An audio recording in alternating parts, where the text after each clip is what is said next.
Hi guys, and welcome back to Reads Readers with your host, Clinton Reed Britton. And today, as the title suggests, I'm going to bring with you guys my July wrap-up. And I've got my stats for the birthday month. Funshine Bear is here, because this will be posting in August, so time to retire, birthday bear. And it's Funshine's time to shine. But let's go over my stats real fast.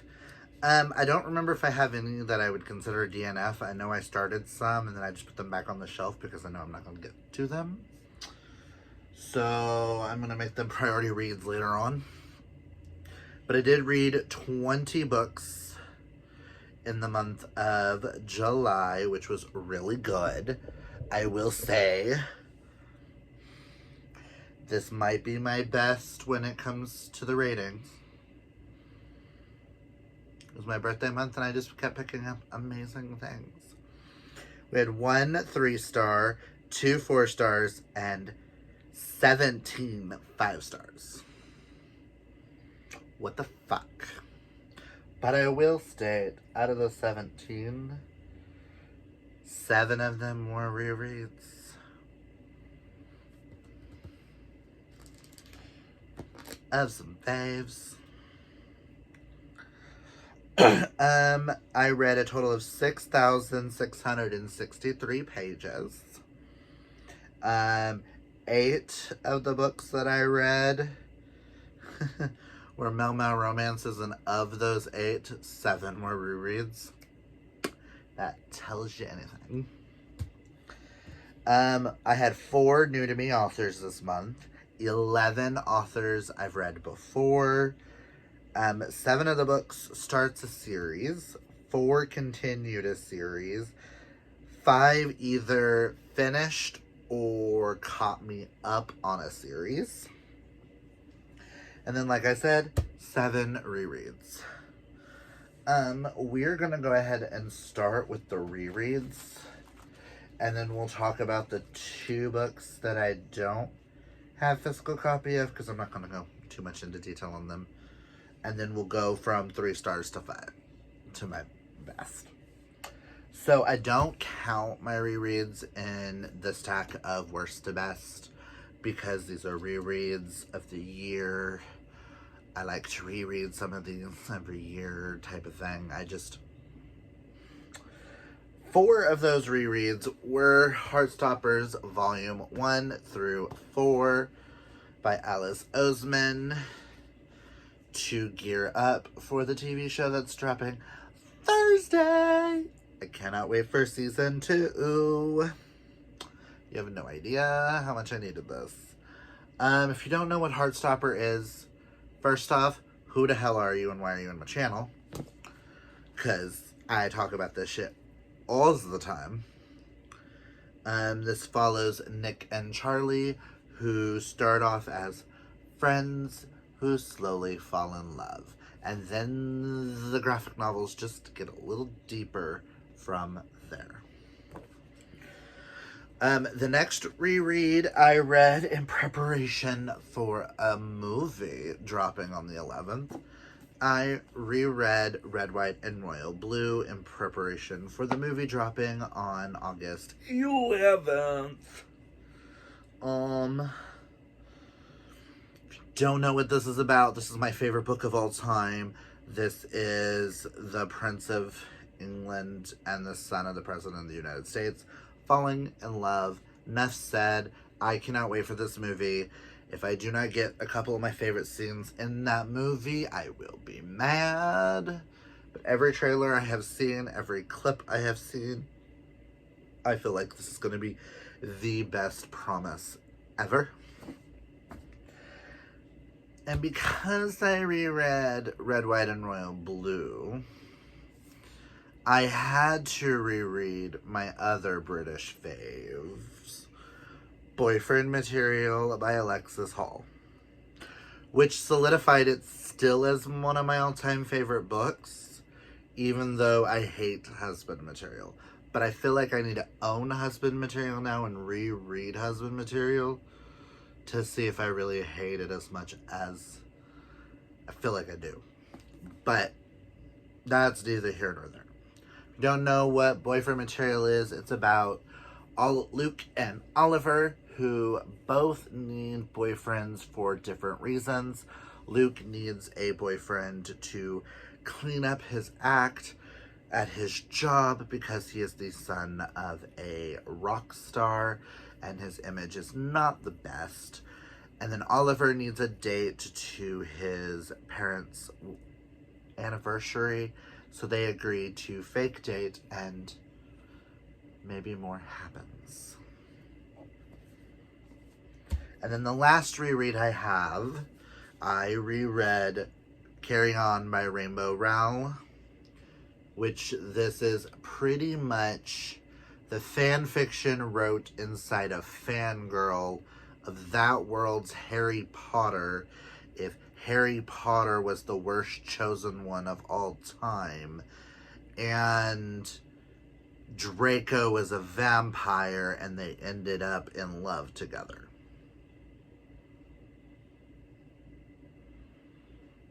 You have to go into this knowing it's fan fiction, because the way it's written like a fan fiction. And I'm just a huge Baz and Simon fan, but I've realized I've never continued the series, so I wanted to reread the first one because I own books 2 and books 3, and I want to complete this series this year so that I can knock it off and I can decide if I want to keep them or not. But I love Carry On. Now, the 2 that I don't own are both part of the same universe. I read Timber, which is the final book in the Hades series by Tate James.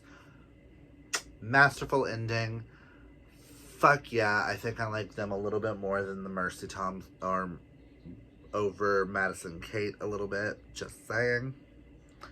And I also read Vault, which is 4.5 in the Madison Kate series, but you cannot read it until you finish the Hades series. I gave Timber 5 stars and I gave Vault 4 stars. Just was a little too short for me. Now let's get into the stack of all new to me authors, new books, new giving an author a second chance, stuff like that. My lowest rated book of the month, which was a 3-star, I gave to Paper Girls Volume 1. I don't know what the fuck I read. I enjoyed it. The artwork is gorgeous. I don't know what I read. I'm gonna have Sterling read it, see what he thinks, and if he likes it, then we'll continue. We can buy the others for him, but I don't see me continuing. So there's that. I'm glad we technically got this one for free. It was on a buy one, get one free sale. So, okay. Next, we have my only other 4-star, and that is Book of Night by Holly Black. I gave it 4 stars only because it took me so long to get into it. But once I got to that halfway mark, I was hooked. Just like how people say with Crescent City, give it to page 200. I highly recommend you get halfway into this. You will really love it, or at least I did. How do I explain this book? It's a book about Charlie Hall, who is hunting down the Liber Noctum.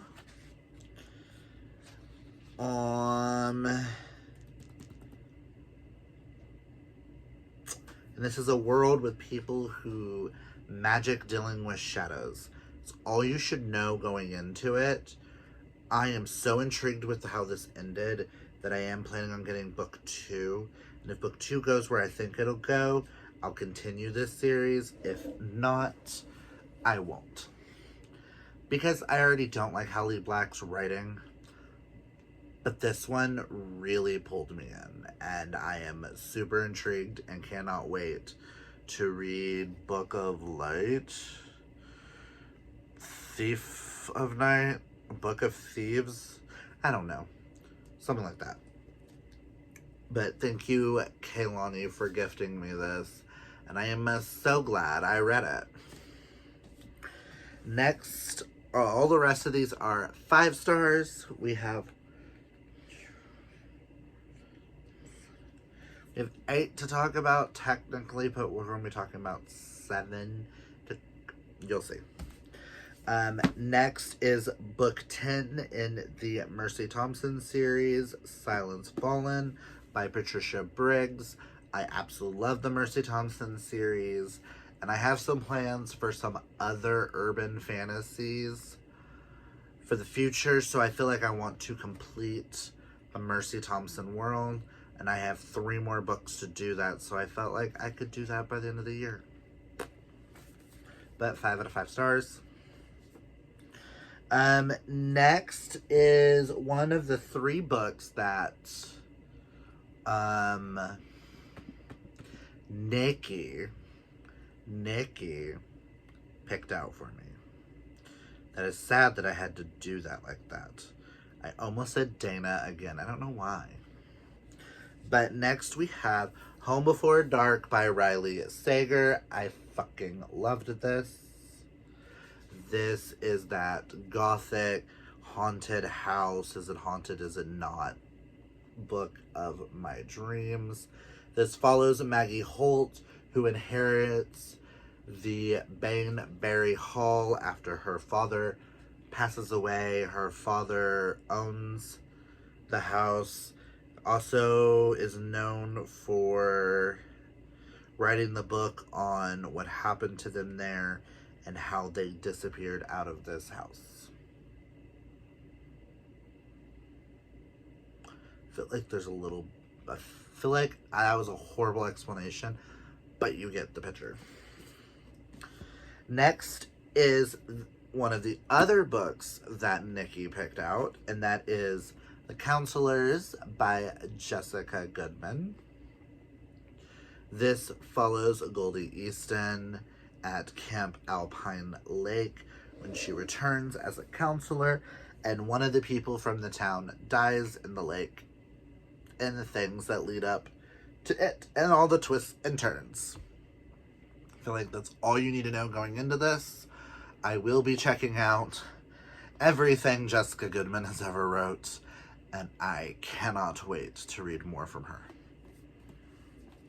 Next is a book that catches me up on the Secrets and Scrabble series. I read book 7 by Josh Lanyon, Death at a Deep Dive. Book 8 was supposed to come out in July, but now it's been since removed, and I don't know when it's coming out.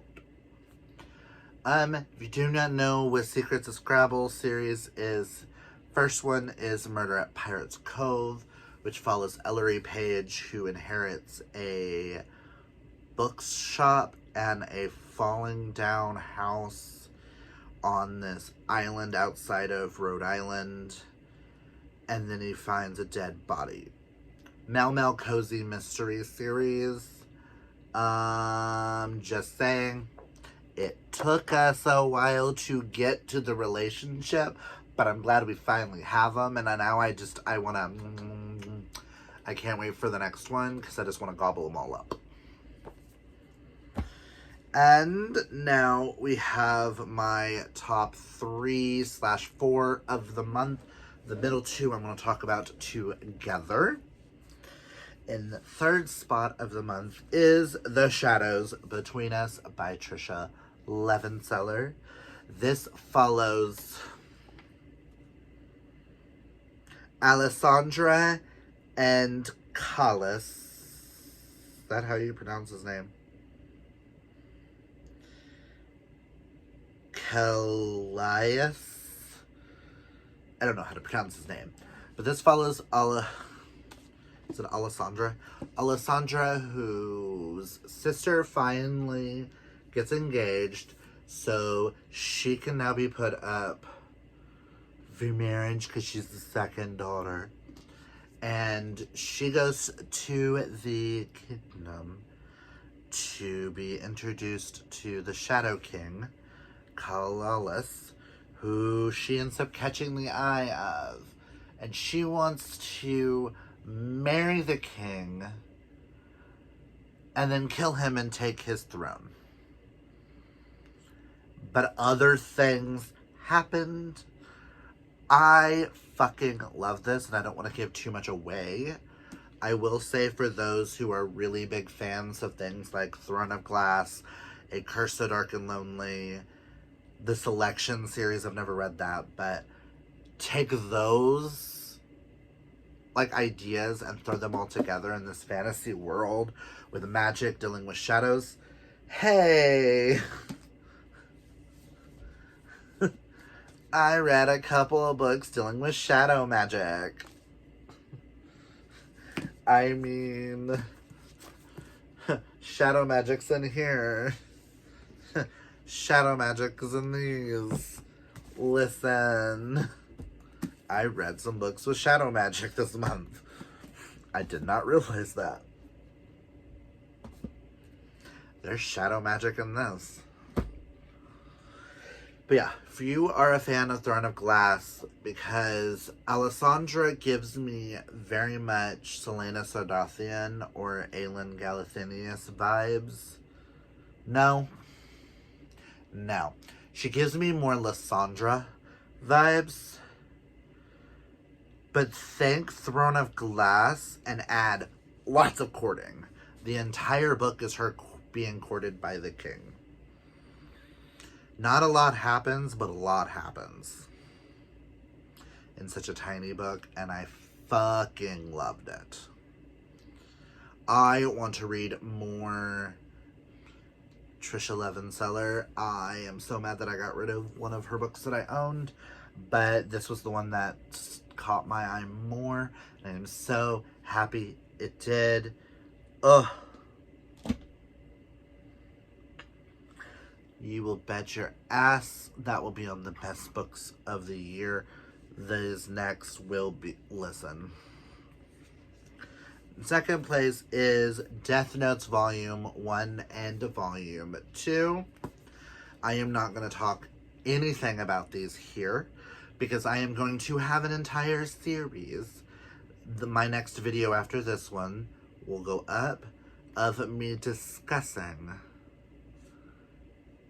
these in full depth, and I will be reviewing all of Death Note, so look out for that video.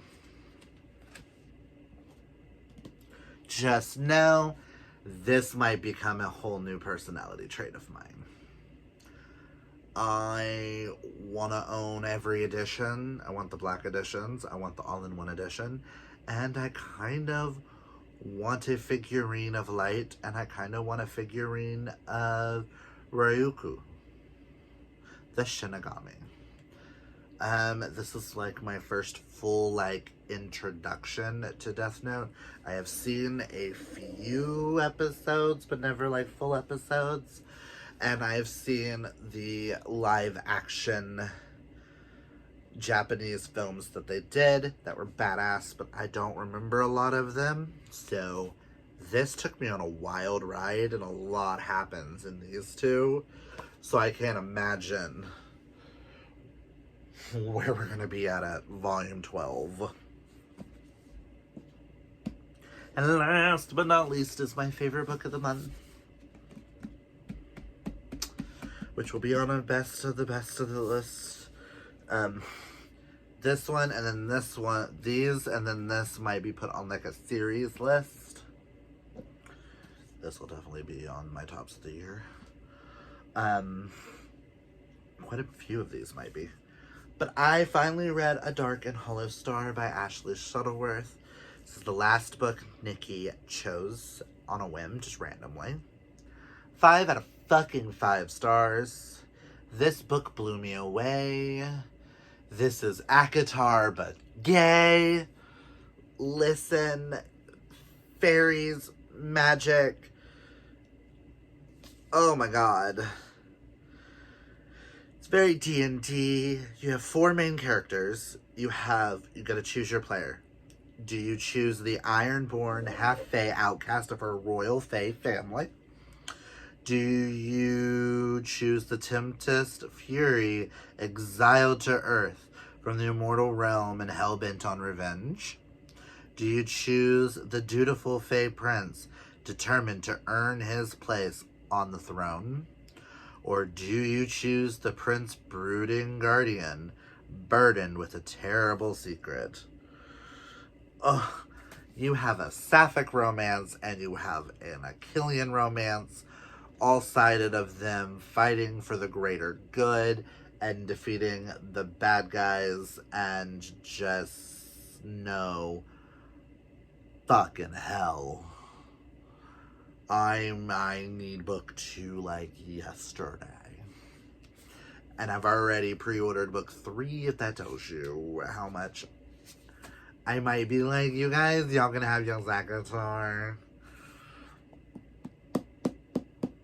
Give me my prince. Give me my prince.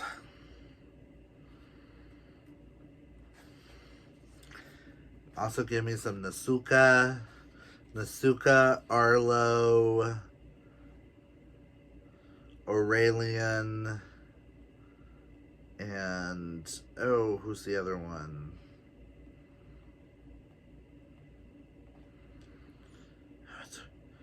Nasuka, Arlo, Aurelian, oh, Hoda Aurelian.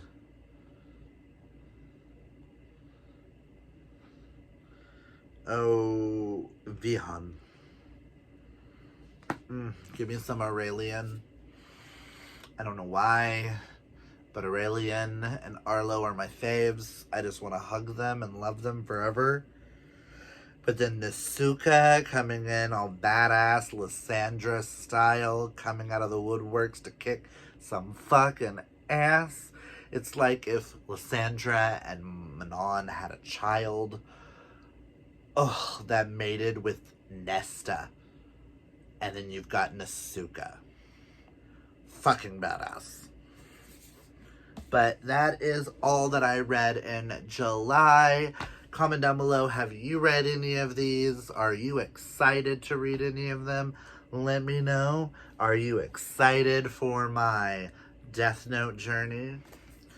My manga, where I'm going to be reading 2 volumes and discussing, 2 volumes and discussing, and then starting in January, I'm going to be watching the anime. And we will see how much this becomes my ultimate personality. Love how this is my first foray into these type of discussions. And I'm already hooked on something. Good looking out, Dana. Good looking out. I am about to turn into Gavin. Gavin with One Piece is going to be me with Death Note. Just you wait. I just see it happening. An entire shelf of just stuff. I just see it happening. But that's all I've got for you guys. If you like this video, hit that thumbs up. If you're new, hit that subscribe. And until next time, kids, always remember to be fabulously yourself. Oh boy.